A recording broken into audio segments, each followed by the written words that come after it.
tengah adanya pandemi, kini sektor pariwisata benar-benar berhenti. Untuk mempertahankan ekonomi, banyak pelaku wisata berganti profesi.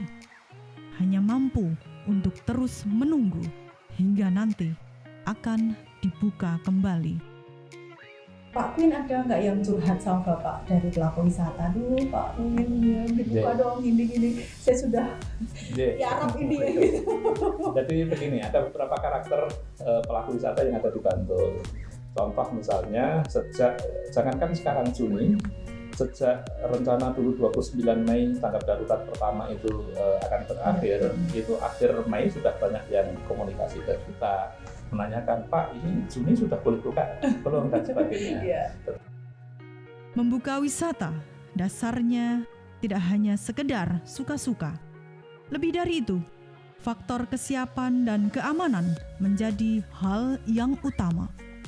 Untuk membuka objek wisata dasarnya bukan karena kepengen, tapi dasarnya memang karena sudah siap dengan protokol kesehatan. Bukan karena kepinginnya. Bukan karena kepengennya. Tapi siap. Iya, karena memang segala sesuatu harus dipersiapkan. Baik orangnya, baik alatnya, baik sistemnya itu harus disiapkan. Rasa rindu semakin menggebu. Ingin kembali berwisata mulai menggelora. Untuk melihat gemulai tarian hingga berangkat ke negeri di atas awan. Menjelajah dari desa wisata sampai ke tepian samudera. Namun entah sampai kapan kita harus menunggu. Faktanya masih banyak problematika. Di Kabupaten Bantul, betul kan nanti akan serentak secara bersama untuk pembukaannya? Iya, jadi untuk di Bantul kita mengikuti juga arahan dari provinsi. Kita berusaha setelah melakukan persiapan, tentu sebelum dibuka melakukan simulasi. Jadi simulasi ini nanti penting karena apa? Untuk meyakinkan bahwa SOP yang sudah kita siapkan ini nanti bisa berjalan sesuai dengan yang dipraktekkan.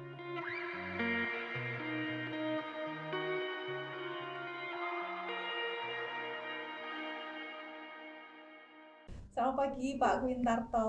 Selamat pagi Mbak Ika. Gimana kabarnya? Alhamdulillah sehat baik. Ya, alhamdulillah. Pak Quintarto Heru Prabowo, Kepala Dinas Pariwisata Kabupaten Bantul. Pak Queen, saya panggil gitu ya Pak. Pak Queen. Di masa pandemi ini di pariwisata itu kan banyak sekali dampak yang sudah terjadi. Bisa dijelaskan nggak Pak, di pariwisata di pemerintah Kabupaten Bantul seperti apa kondisi sekarang?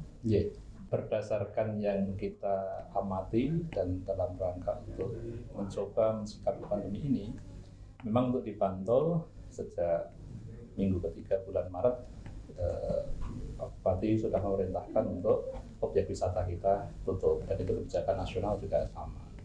Jadi memang dalam rangka itu tentu karena aktivitas wisata ditutup, dengan otomatis masyarakat juga, para pelaku wisata juga banyak yang kehilangan mata pencaharian. Sehingga kalau kita berbicara pandemi COVID-19, sebenarnya yang paling terdampak ya pariwisata. Karena pariwisata ini menggerakkan banyak sektor, baik itu jasa, baik itu pada perdagangan, baik pada perindustrian dan sebagainya. Rata-rata ini ditopang pariwisata.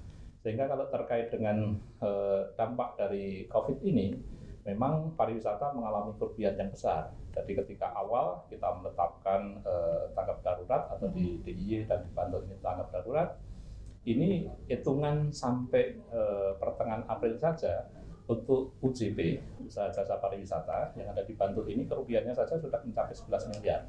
11 miliar itu terkait dengan beberapa reservasi hotel, restoran yang tercancel, termasuk biro perjalanan yang juga tidak jadi melayani tamu, itu saja sudah termasuk teman-teman guide, HPI yang mestinya menjadi guide, jadi tidak jadi guide, dan intinya UJP itu mengalami kerugian perhitungannya 11 miliar. Tapi kalau kita hitung secara keseluruhan dari kerugian yang dialami di sektor pariwisata, tentu kerugiannya akan sangat luar biasa sekali. Karena kalau kita di Bantul sendiri dari aspek retribusi per bulan itu rata-rata kerugian juga sekitar 2,5 miliar per bulan. Jadi rata-rata kita retribusi kita per bulan itu 2,5 sampai 3 miliar. Sehingga kalau sampai sekarang sudah 3 bulan, berarti ya kurang lebih 7,5 miliar itu di sektor retribusi. Tetapi perhitungan lain bisa kita jelaskan bahwa kerugian di sektor wisata itu jauh lebih besar kalau kita mencermati dengan belanja wisatanya. Jadi bukan di sektor retribusi atau bukan di sekedar jasa yang dari UJB saja, tetapi belanja wisatanya. Jadi kalau kita lihat misalnya di Bantul itu kurang lebih per harinya atau per bulannya ini kurang lebih ada sekitar 750.000 pengunjung wisata. Kita setahun kan kemarin 9.300.000-an pengunjung yang ada di Kabupaten Bantul. Artinya per bulannya kurang lebih 750. Nah, artinya kalau kita mengasumsikan satu wisatawan itu belanja wisatawannya 10.000, maka ya 750.000 dikalikan 10.000 sudah 7,5 miliar sendiri. Tetapi kalau belanja wisatawan itu sehari atau seorang itu adalah 50.000, berarti kerugiannya sudah dikalikan 5. Kalau belanja wisatawannya 100.000 berarti dikalikan 10. Artinya bisa 75 miliar per hari. Berarti ya dampaknya sangat luar biasa. Karena memang tadi yang kita hitung adalah UJB, tetapi teman-teman yang usaha warung, ada jasa, ada penjual souvenir, itu kan belum kita hitung. Itu kan masuk biasanya di belanja wisata. Sehingga itu kalau kita hitung, dan boleh kita asumsikan, kan jarang orang wisata itu sanggupnya 10.000 kan jarang. Artinya kan kerugiannya pasti kita berdasarkan belanja wisata. Dari belanja-belanja itu tadi banyak sekali yang itu tuh dari satu faktor aja ya Pak, iya, dari belanja aja. Terus kalau yang misal masih ngeyel Pak, itu yang masih membuka tempat wisatanya itu yang masih ngeyel gitu? Alhamdulillah sampai hari ini secara resmi berdasarkan surat edaran Bupati tersebut bahwa seluruh objek wisata di Bantul masih mentaati untuk tutup. Jadi secara resmi tetap tertib. Kalau secara resmi masih tutup. Terkait dengan ada beberapa orang yang memang nekat dan itu memang di sana boleh dilihat tidak ada pelayanan wisata. Tapi memang ada yang sempat sampai ke objek wisata karena memang karakteristik wisata alam kita menikah ciri khasnya kadang pintunya banyak sehingga tidak mungkin ditutup 100%. Kadang yang tahu ada yang lewat sana masih bisa masuk. Seperti misalnya kalau kita lihat di Pantai Gua Cemoro, Pantai Baru, setiap minggu kadang juga masih ada yang sampai sana. Tapi parkirnya tidak di tempat parkir yang umum, tetapi karena sudah ditutup. Tetapi di JJLS ada yang jalan ke sana dan sebagainya. Nah, artinya apa? Bahwa kalau dari aspek pelaku usaha pariwisata terkait dengan para pengelola wisata, insya Allah sampai hari ini itu masih tutup. Walaupun memang ada kejadian beberapa hal yang tadi kita sebutkan, ada yang memang nekat untuk datang dengan caranya sendiri. Tetapi yang jelas kalau dari sisi Pemda Bantul sendiri, sampai hari ini belum yang di objek kita juga belum kita buka, belum ada retribusi yang kita buka di sana. Lalu di beberapa desa wisata, di beberapa objek wisata juga belum dilayani. Kalau di tempat wisata yang tadi masih nekat untuk membuka itu ada petugas atau dari pemerintah nggak Pak untuk himbauan atau karena ini kan memang masih ditutup, adakah petugas yang di sana untuk menghimbau dimohon untuk kalau himbauan kan selalu ada. Contoh misalnya ketika hari Minggu ada wisatawan, kita kadang-kadang membedakan antara wisatawan dengan goeser itu sangat agak berbeda. Jadi kemarin saya di Parangtritis banyak para pesepeda datang ke sana. Ya akhirnya teman-teman yang ada di lapangan, termasuk teman-teman Satpol PP yang kebetulan ada di sana, juga menghimbau kalau sudah terlanjur sana ya tetap harus mengenakan masker, tetap jaga jarak dan sebagainya. Jadi objek kita memang tidak ditutup, tidak dibuka, tetapi terkait dengan orang yang sudah sampai sana, ya akhirnya kita hanya bisa menghimbau karena mereka bersepeda, kita ditanya mereka bukan wisatawan, olahraga mereka. Itu kan ada kendala-kendala seperti itu. Ya mudah-mudahan ini bisa dipahami oleh semua pihak bahwa kebijakan yang dibuat oleh Bantul ini memang dalam rangka untuk melindungi masyarakat agar lebih nyaman dan nanti tidak terjadi penularan sehingga memang tetap ditutup. Sekalipun kalau ada yang tadi yang ngeyel, ya akhirnya kita hanya bisa menghimbau untuk tidak melanggar protokol kesehatan, paling tidak itu.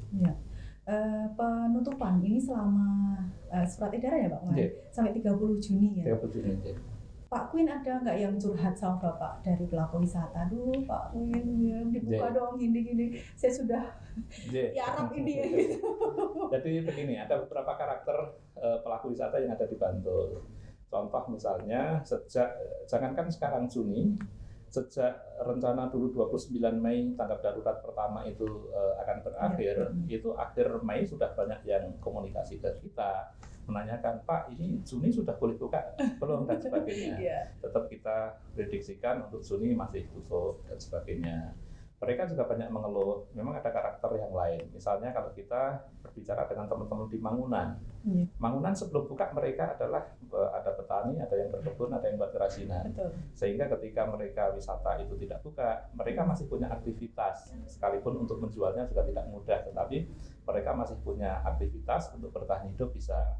Misalnya yang lain di objek kemarin sama-sama di pantai, di Depok dengan Parangtritis beda. Di Depok itu di samping masyarakatnya sebagian juga petani, mereka juga nelayan. Dan nelayan kemarin waktu April, Mei itu justru panennya cukup baik. Berambang juga pas baik, sehingga tidak begitu terpengaruh. Tetapi di Parangtritis dampaknya itu luar biasa karena sebagian besar orang yang berjualan di sana itu menggantungkan hidupnya dari jualan itu.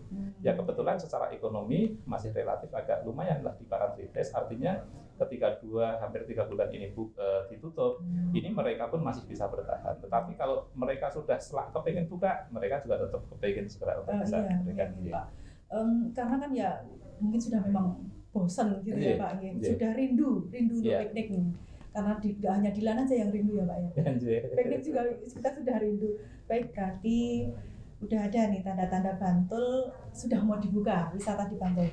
Tahan dulu Pak Queen. Siap. Dijawab nanti, kita kembali setelah sesaat lagi.